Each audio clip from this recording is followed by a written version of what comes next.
como eu achei. E a mensagem desta noite, jogar a projeção, olhe para a serpente e viva. Mas, irmão Marcelo, e onde está Jesus aí? Vocês vão ver aquela serpente ali na cruz, que ela destaca naquela arte pendurada, né? Mas eu vim para ouvir de Jesus, para ouvir de salvação. E o Senhor vai me falar sobre a serpente. É interessante, né? Mas hoje nós vamos, na verdade, contextualizar a serpente com a figura de Cristo. Então, quem quiser viver hoje, como eu digo, não vou dizer que foi a pior coisa, mas a melhor coisa que você fez esta noite foi ter vindo assistir este culto. Porque você hoje vai ouvir palavras de vida, não minha, porque eu sou um instrumento. É como um instrumento musical, está aqui, mas se não houver as mãos, ele de nada vai servir para nada. Mas se tiver alguém que toque, certamente vai ter um resultado na vida de vocês, como vai ter na minha. Então eu sou meramente um instrumento. Então o que os irmãos irão ouvir é a palavra de Deus que foi aplicada ao meu coração. Nós vamos fazer uma oração, mas vamos primeiro ler e logo após nós iremos fazer uma oração. Eu peço aos irmãos que abram suas Bíblias em João 3, João capítulo 3, versículo 14. Peço que a igreja coloque de pé, por favor.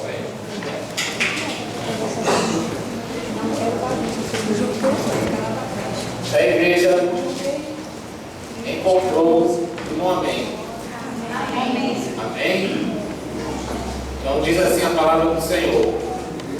A palavra do Senhor diz assim, João 3,14. E como Moisés levantou a serpente do deserto, assim importa que o Filho do Homem seja levantado.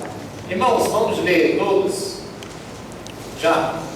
E Moisés levantou a serpente no deserto, assim importa que o Filho do Homem seja levantado. Oremos.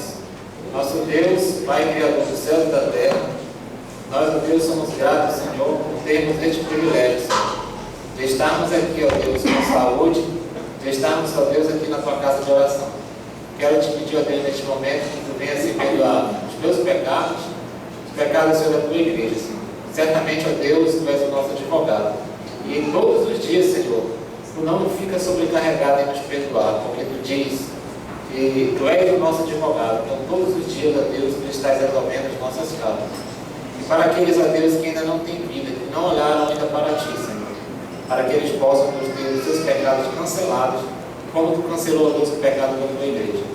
Quero te pedir oração, Senhor, por este momento, e, ó Deus, que tu venha me usar, que tu venha, ó Deus, anular a minha carne neste momento, que tu venha anular as intenções de minha carne, mas que somente o teu Espírito possa fluir, ó Deus, e para que os irmãos possam, assim, ó Deus, sair daqui cheios da tua palavra, para que também possam refletir, ó Deus, assim, no cotidiano de suas vidas e como de minha vida. Peço orientação, Senhor, neste momento, assim, porque não tem merecimento, mas em teu nome, nosso Salvador, Senhor Jesus Cristo. Amém. Amém. Então, irmãos, vamos fazer essa viagem ao Antigo Testamento. Vai ser uma viagem agradável, mas eu acho que para as irmãs não vai ser tanta, né? Porque mulher não gosta de serpente, né? Parece assim, foi a sentença de Deus: porás inimizade entre ti e a mulher. E isso é verdade, é um fato notório nos dias de hoje. Mas, realmente, irmãos, esse versículo que nós acabamos de ler, se os irmãos pararem para ler, para analisar, os irmãos irão perceber o que tem a ver a serpente com o Senhor Jesus Cristo. E como Moisés levantou a serpente no deserto, aqui ó, Moisés levantou a serpente no deserto. Os irmãos só vão conseguir entender essa figura quando nós formos ao Antigo Testamento visualizar esse contexto. Os irmãos visualizando esse contexto irão compreender o papel de Jesus Cristo aqui na terra. Então ele diz assim, que Moisés levantou a serpente no deserto. Assim, então logo,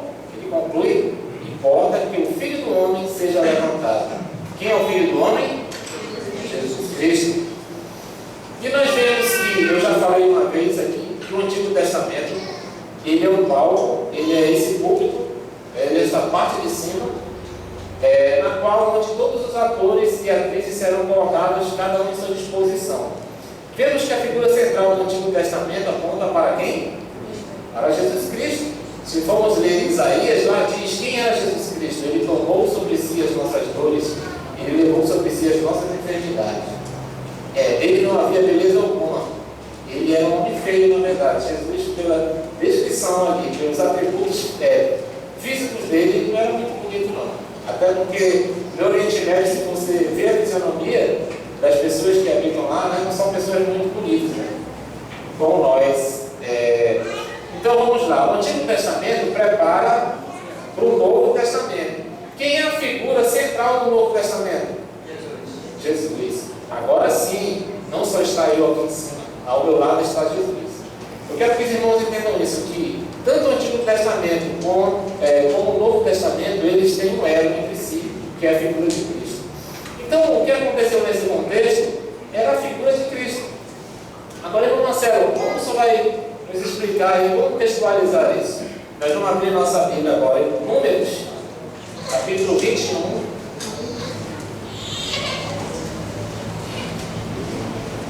Números, capítulo 21.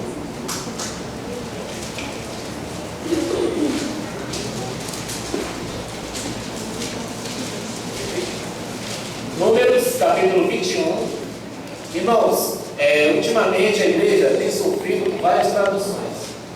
Hoje você encontra a Bíblia para todos os gostos. Bíblia do jovem, Bíblia da senhora, Bíblia do homem, Bíblia da mulher. E quando você abre a Bíblia está repleta de quê? De fotos, de imagem, até de receita. Acredite se quiser, mas eu já vi Bíblias com receitas culinárias. Vocês acham isso certo?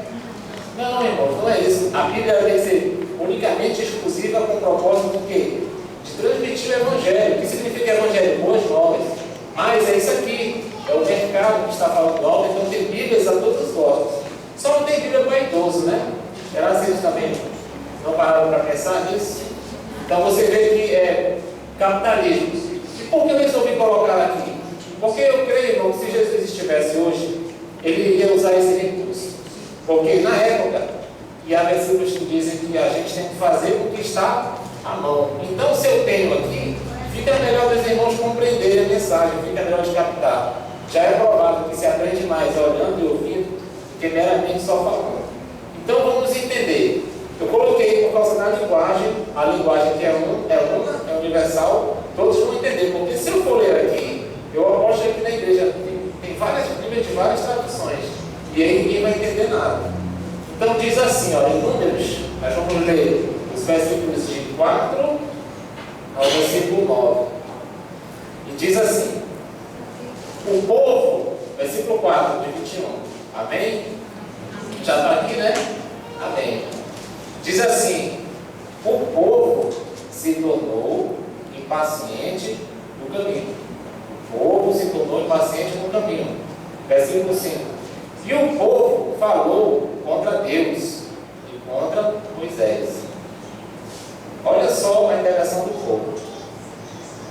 Por que nos fizeste subir do Egito para que morramos neste deserto, onde não há pão nem água? E a nossa alma tem fastio deste pão vil. Quem é que está se queixando aqui? O povo. Vamos ir mais além. Vamos contextualizar. Para nós terminar nesse versículo. Acontece que o povo de Deus foi levado cativo. Quem é levado cativo? Na verdade, não foi levado cativo. Ou foi uma promessa de Deus que um remanescente foi para o Egito e se tornou governador. E lá, dessa família, cresceu em milhões. E eles ficaram 400 anos no Egito. Só que com o tempo eles se tornaram escravos dos egípcios. E esse povo vivia no meio de uma nação pagã, que era o Egito, que estava envolvido com a idolatria, com seus costumes, como diz o pastor Luiz Carlos, com as paneladas da época. Então o povo de Deus absorveu toda aquela cultura egípcia. Mas Deus prometeu que um dia ele iria mandar um libertador, que iria mandar um resgate. Quem era? Moisés. Moisés foi o resgatador, foi o libertador deste povo. Então, ele viria para se cumprir a palavra de Deus. Qual era a função dele? Libertar o povo das mãos dos egípcios. E essa promessa aconteceu. Eles ficaram 400 anos no Egito. E Moisés assim conseguiu tirar. Se você ler Êxodo, você vai ter todo esse cenário nas suas mãos. E Moisés conseguiu tirar esse povo. Mas sabe o que aconteceu? Já tinha uma promessa para esse povo de uma nova terra. Uma terra que manda leite e mel. Como nós que procuramos melhores para a nossa vida, prestamos um concurso, eu quero ir para outro estado, porque lá é onde vai mandar o leite e o mel, né? Concurso, eu vou estar muito bem, ou seja lá qual for o emprego. Então, essa foi a promessa para o povo de Deus. Já era uma promessa para eles de quê? De para uma terra que manda leite e mel. Mas acontece que, como foi antigamente o povo de Deus, acontece comigo, acontece com você, acontece com todos nós. Murmuração. Murmuração não é pecado. Se tem uma coisa que agride os ouvidos do Senhor, é a murmuração. Por quê? Porque a situação em que encontramos é a bênção de Deus, mas nós, muitas das vezes, não nos contentamos e começamos a murmurar. Vejamos só, quando o povo saiu do Egito, eles ficaram numa terra, entre a Mesopotâmia e o Egito, ficaram numa terra em círculos. Ficaram ali 40 anos em círculos. Então eu acho que eles perceberam, poxa, eu acho que eu já passei por aqui, eu acho que eu já passei por aqui. Quantos daqueles que cresceram no Egito e fizeram essa pergunta? Eu já passei por aqui, ano passado, e estou passando de novo. E vai nessa, e o tempo vai passando e eles vão só em círculos, marcando o passo, como diz, né? Marca passo e não sai do lugar. Por quê, irmãos? Porque eles haviam murmurado. Eles foram um povo rebelde contra Deus. Deus providenciou o que para eles? Para a alimentação deles. O que caía cedinho para eles? Do céu. Maná. E eu já parei para pensar assim, qual é o sabor do maná? Irmãos, deve ser uma coisa deliciosa. Mas será se Deus nos desse maná, nós não iríamos murmurar também?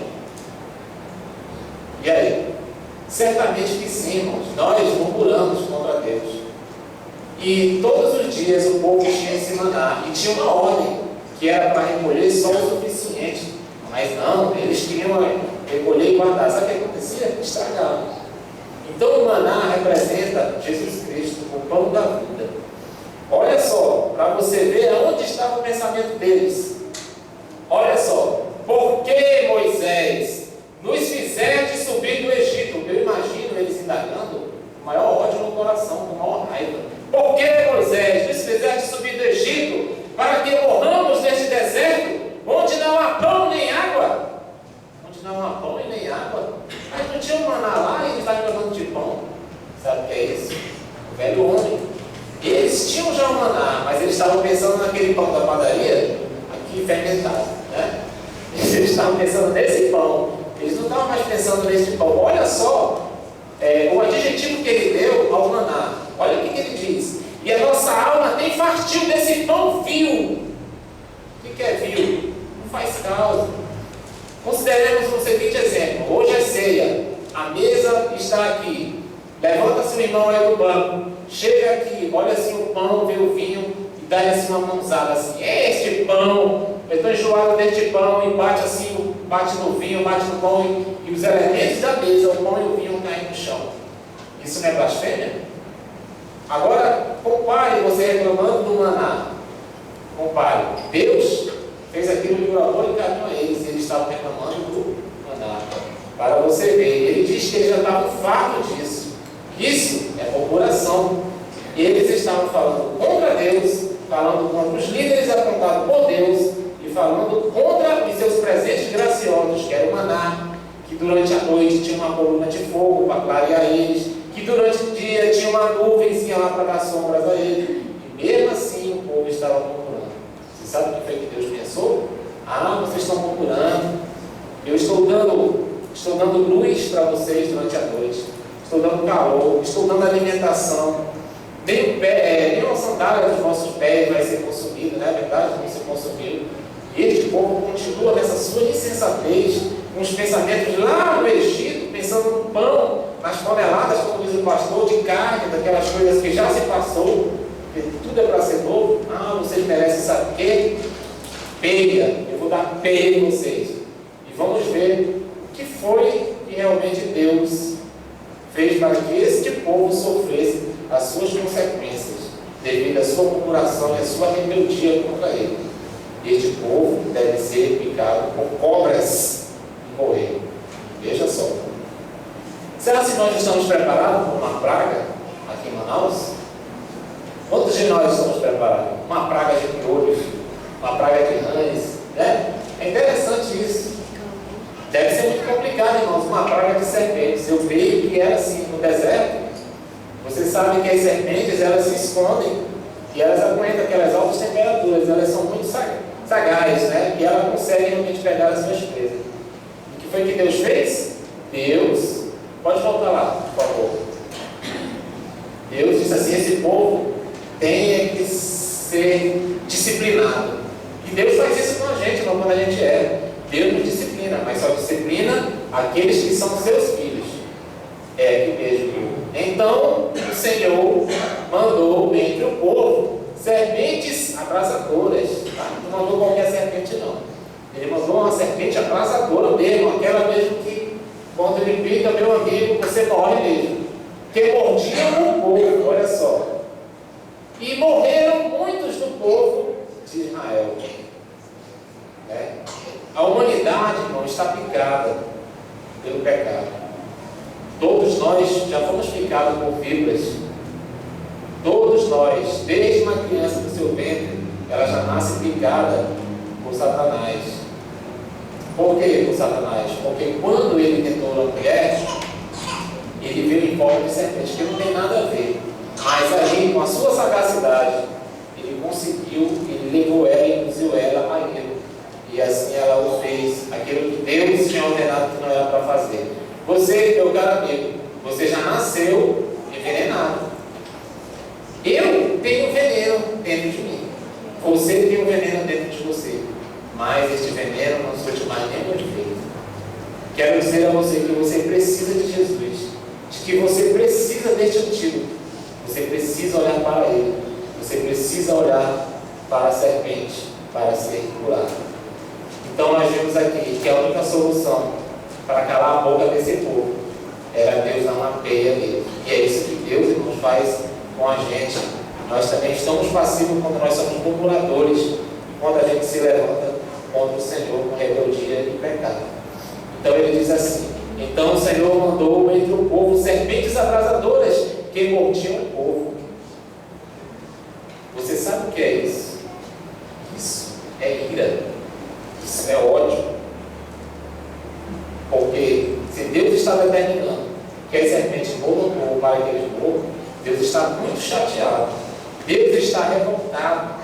Porque depois de tudo que Ele está fazendo pelo seu povo, é assim que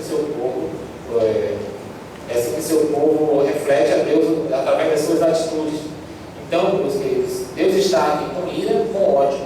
É uma indignação santa. Ou você acha que Deus é amor? Com certeza. Deus é amor. Mas na outra medida, Deus é justo. Porque se Deus fosse só amor, onde estaria Noé? O que aconteceria com os impuros? Então vamos terminar de ler aqui o versículo 7. Veio o povo a Moisés. Vocês lembraram agora de Deus, né? Veio o povo a Moisés e disse: havemos pecado. Quantas vezes você já parou para pensar na sua vida?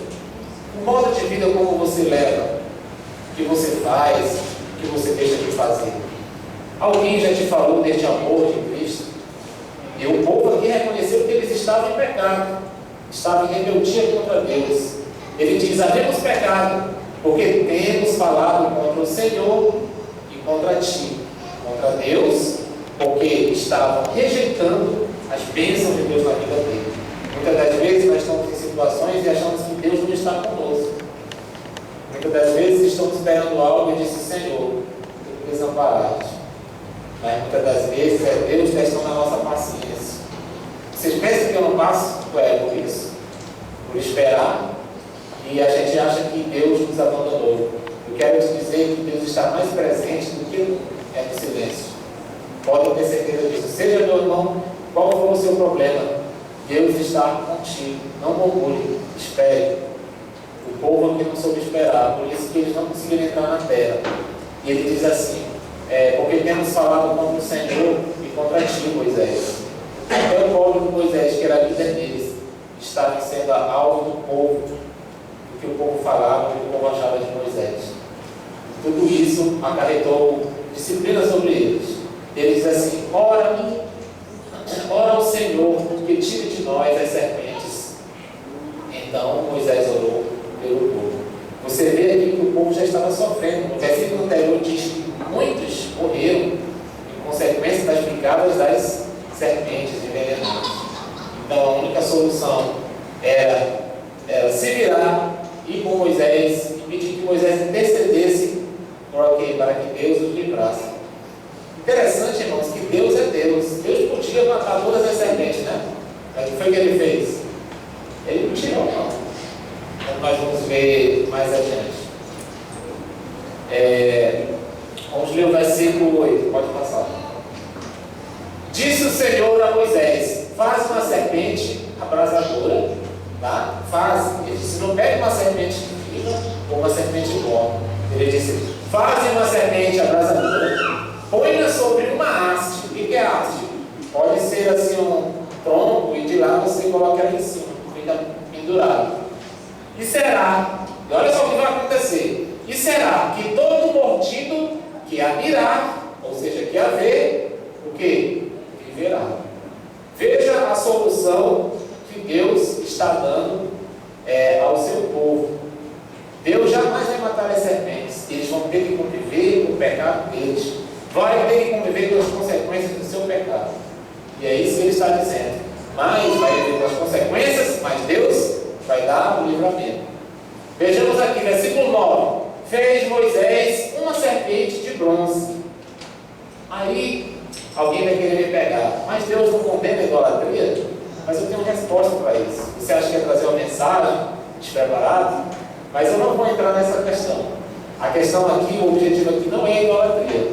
Assim, fez Moisés uma serpente de bronze e a pôs sobre uma haste, como está lá naquela figura no começo. Sendo alguém mordido por alguma serpente, se olhar, está errado aqui se olhar para a de bronze, sarava. Se olhar para a de bronze, sarava. Então o que foi que aconteceu? Vemos que o povo está sofrendo com o ataque das serpentes e que não há um antídoto. Logicamente, quem for picado, certamente morreu picado. O pecado fez isso conosco, quando Adão e Eva pecaram. Ele diz assim, Adão certamente morrerás, se me desobedeceres. E não é isso que está acontecendo hoje na humanidade? Tem muita gente morrendo agora, neste exato momento, porque assistiu um jogo, aí olha só, as consequências, assiste um jogo, perde seu tempo, fica embriagado, aí vai pegar o seu automóvel, sofre um acidente e morre. Ou você acha que não acontece isso? Acontece. Uma vez eu estava de serviço lá no Coroado, eu vi um motoqueiro entrar debaixo do ônibus, ele e a mulher dele.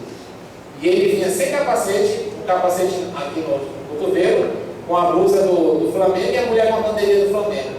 Eu acho que eles estavam muito além do natural, por causa de jogo. Sabe o que aconteceu? O ônibus ao fazer retorno, ele não viu e entrou debaixo do ônibus. Eu fui lá ajudar a tirar o corpo dele. Negócio horrível mesmo. A mulher escapou, mas ele morreu. E eu digo, foi picado pelo pecado. Não é o jogo em si. É porque as pessoas hoje vivem como se não fossem morrer amanhã. Nós sabemos. Nós vivemos sabendo que iremos morrer amanhã. Ou morrer hoje. Mas isso nos causa medo? Não. Acho que, irmão, a única coisa que me causa medo na morte é a forma de como se vai morrer. Eu tenho o maior medo de entrar voar. Quando eu viajo com a Madalena, eu fico assim, ó. Eu não consigo ingerir água, não consigo fazer nada. O meu sistema interno para. E assim me dá pânico, eu acho que eu tenho pânico. Dá medo, dá vontade de sair gritando. Eu, moço, pelo amor de Deus, eu quero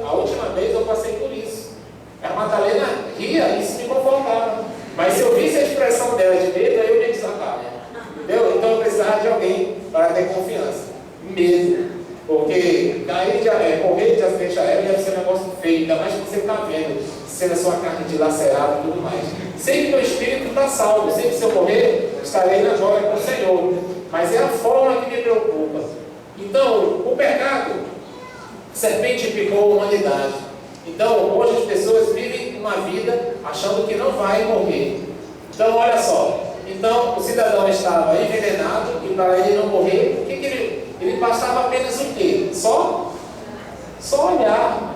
Bastava ele olhar nos olhos da serpente. E a partir daquele momento, o que acontecia? Ele estava curado. Estava salvo. A sua vida estava salva.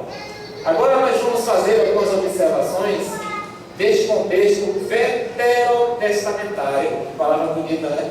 Veterotestamentário é uma palavra que significa contexto do Antigo Testamento. Número 1. Irmãos, eu quero que os irmãos entendam agora.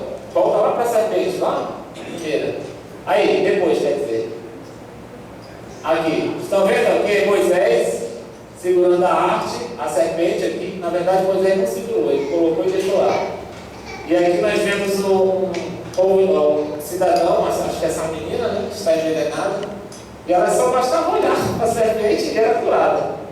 Se hoje fosse assim, meu amigo, não existiria mais médico, né? Talvez seja por isso que o símbolo da enfermagem seja a serpente, né? Não sei, alguns teólogos tentam fazer esta associação. Mas o primeiro detalhe que você tem que ter em mente, que esta serpente, ela não é preventiva. Ela não é preventiva por quê? Porque ela não impede de que a serpente pique você. Entendeu? Ela não é preventiva. Ela só está o quê? Só vai impedir de que você morra. Trata-se de pessoas que estão envenenadas e que estão morrendo. Elas já foram picadas. O veneno está nelas. Elas morrerão. A provisão foi feita para pessoas que estão morrendo, pessoas envenenadas. E se nós botássemos Jesus ali? Qual seria a provisão? Número 2, o aspecto número 2. As serpentes estão no arraial porque Deus assim determinou que elas estivessem no arraial. E as pessoas estão morrendo porque Deus determinou que as pessoas morressem. Por quê? Porque está furioso. Você sabe o que acontece quando a pessoa olha para a serpente? O que acontece? O que acontece quando um filho desobedece ao pai? O pai fica alegre ou ele fica com raiva e irado? Fica irado. Então, a questão da serpente não é em si.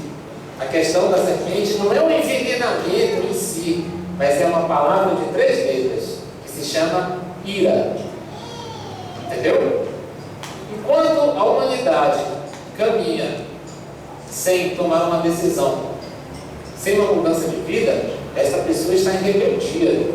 Você sabe que a rebeldia é você ouvir agora, neste momento, a palavra de Deus, saber que Deus enviou o seu Filho Jesus para morrer por você, e você não faz nada. Você, diante de Deus, está com ira. Se você olhar para Ele e aceitá-lo, o que vai acontecer? Que esta ira ela vai ser desviada. Então, quando o cidadão olha para a serpente, na verdade, a ira de Deus está sendo desviada. Não é um envenenamento em si. Quando a serpente é levantada e você contempla e é curado, Deus reverte a sua ira. Maldito todo aquele que for pendurado no madeiro. Jesus é maldito. Vocês sabiam disso? Jesus é maldito por causa do meu pecado. Jesus é maldito por causa do vosso pecado. Essa serpente não tinha nada a oferecer, é um animal repugnante, é um animal imundo, fértil, mal. E o mais irônico era que Deus estava usando a própria serpente para que o povo ficasse curado. Não é irônico isso? Então, Jesus na cruz se fez maldição por nós. Maldito seja todo aquele que for pendurado no madeiro. Então, quando ele olhava para a serpente, Deus estava desviando a sua ira. Ou seja, ele não morria. Esse era o segredo. E o que acontecia? Não está mais matando, e sim salvando. Deus estava salvando. Esse foi o segundo aspecto. O terceiro, ele diz aqui: Deus está escolhendo salvar o seu povo pecaminoso de sua própria maldição. Nós vivemos num mundo que já está o quê? Condenado. E Jesus diz assim: eu para julgar o mundo, eu vim para que tenham vida eterna. Eu julgo aquilo que eu ouço. Se você está ouvindo nesta noite que Jesus pode te salvar e você o rejeita, você já está condenado. Poxa, e se eu já estou condenado, quando vai ser o juízo? São duas etapas na vida de quem ouve a palavra de Deus. Se ele não creu, ele já está condenado. Jesus diz isso: quem crê em mim tem a vida eterna. Quem não crê já está condenado. Quando é que vai ser o juízo? Quando você morrer. O que a Bíblia diz? Depois que o ser humano morre, segue-se juízo. É a segunda etapa. Então Deus aqui, irmãos, estava tentando salvar o seu povo pecaminoso de sua própria maldição. Eles mesmos trouxeram maldição para eles, sabiam? Para a murmuração. De tanto falar, de tanto requerer isso, aquilo, Deus olha, então vocês vão colher o que vocês estão falando. Diz assim, certo, nós poderíamos ter levantado uma ovelha, não é verdade? Nós matamos ovelhas para sermos perdoados dos nossos pecados. Nós não matamos serpentes, não sacrificamos serpentes. Elas são impuras, são más, representam mal, são sujas. Nós odiamos serpentes. Desta maneira você será salvo. Se você vê o animal que representa Jesus na Bíblia, qual é? A ovelha, o cordeiro. Ele pega este assassino, ou seja, ele pega a serpente, esta ira, este pecado, esta coisa horrível, e coloca em uma arte. E você a contempla. E tudo que você tem que fazer é o quê? Olhar para ela. Amém? Pode passar aí, vamos para finalizar. Então, nós vamos só meditar nesses versículos. Ele diz assim, 1 Coríntios 10, 11. Ora, tudo isto lhes acontecia como exemplo, e foi escrito para aviso nosso, para quem já são chegados os fins dos séculos. Tudo que há na Bíblia, irmãos, este exemplo da serpente, é o retrato fiel à personificação de Jesus Cristo, ao próprio Senhor Jesus. E o Gálatas 3,13 diz assim: Cristo nos resgatou da maldição da lei. Veja só, fazendo-se maldição por nós. Se Jesus foi pregado naquela cruz, foi por causa de você. Você já pensou se a ira de Deus viesse diretamente para você? Para onde foi a ira? A ira foi desviada. E era assim que acontecia quando a pessoa olhava para a serpente. Naquele momento, a ira foi desviada. Porque se eu fosse realmente ter que pagar pelo que eu fiz, que eu sou Adão, cada um de nós somos Adão, se eu fosse realmente ter que pagar por isso, eu estava condenado ao inferno. Graças a Deus, que Deus usou Jesus para desviar a sua ira. Naquele momento ele disse: Pai, por que me abandonaste? Porque quando Deus olhou para ele, irmão, só viu o quê? Só o pecado. Por que Deus desviou o olhar para Jesus? Por que ele não virou os olhos de Jesus? Porque naquele momento ele estava carregando o pecado de toda a humanidade. O meu pecado, o seu pecado. Jesus ali representando a serpente do deserto. Assim como Moisés levantou uma serpente, assim será o filho do homem levantado. E naquele momento, quando ele foi levantado ali naquela cruz, ele estava servindo como alvo. A ira estava aqui sobre eu, sobre você. Mas não, a ira foi desviada e pegou o nosso próprio mestre. E ele ainda diz mais: porque está escrito: maldito todo aquele que for pendurado no madeiro. Jesus é maldito. Nessas circunstâncias, Jesus é maldito. Por quê? Porque, irmãos, ele estava com uma coisa que abomina a Deus: pecado. Pode passar. Ele é o que perdoa todas as tuas iniquidades. Existe pecado grande? Existe pecado pequeno? Não. Todos os pecados têm a mesma gravidade. Há pecados para a morte, mas também há pecados que não são para a morte. E o pecado que hoje ronda as nossas vidas, nós não podemos às vezes ter poder sobre eles, mas Deus nos ajuda a superá-los. Se você quer superar, se você acha que Deus não tem competência e habilidade para te perdoar, os teus pecados estão aqui. Ele perdoa todas, não muitas. Ele perdoa todas as tuas iniquidades, seja ela droga, seja ela vício, seja o que for. E ele diz que ele sara todas as tuas enfermidades. E ele diz mais: não me esquecerei de todos os benefícios. Davi, Davi, nós sabemos que ele pecou, mas ainda assim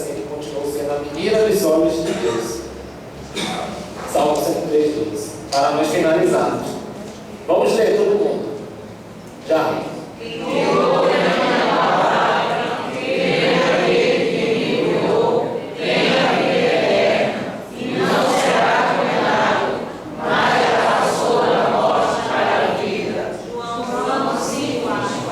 Agora nós vamos ter uma aula de português. O português agora vai nos ajudar a compreender. Isso é importante. Quantos verbos nós temos? Ouve, crê, enviou, será condenado, verbo auxiliar e o verbo principal, passou. Interessante, se nós formos analisar cada verbo desse, os seus tempos, o presente, os tempos e os modos, você vai ver, irmãos, que é a palavra de Deus, é a vida. Acho que a palavra de Deus é incontestável, que realmente ela é inspirada por Deus, que foi escrita por homens e inspirada por Deus. Eu não tenho dúvida disso, eu tenho certeza, convicção, tenho fé. Então ele diz assim, ó meu amigo que está aqui esta noite, ele diz assim, quem ouve a minha palavra e crê. Opa, até aí. Este verbo, ouvir, o participo, né? Definitivo, ouvir e crer. São tempos que estão no presente.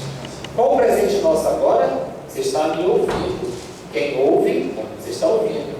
Se você ouviu e creu no seu coração, de que me enviou. Mas eu te digo uma coisa: não adianta você ouvir e crer e tomar uma decisão só um momentinho.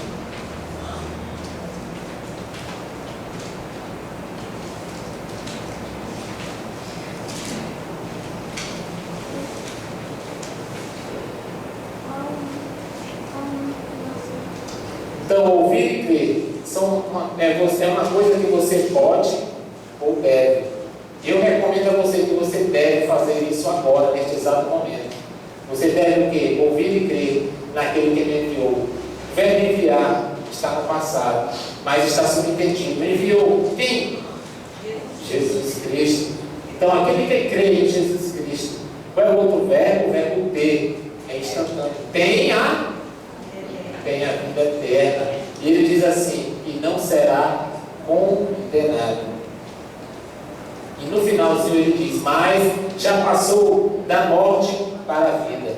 Na verdade, meu querido irmãos, essa palavra tem a vida eterna, está no presente. Se você realmente crê, neste exato momento, você é um feliz proprietário da vida eterna. Então, esta é a mensagem desta noite. Nós vamos cantar um hino, eu vou fazer um apelo para você.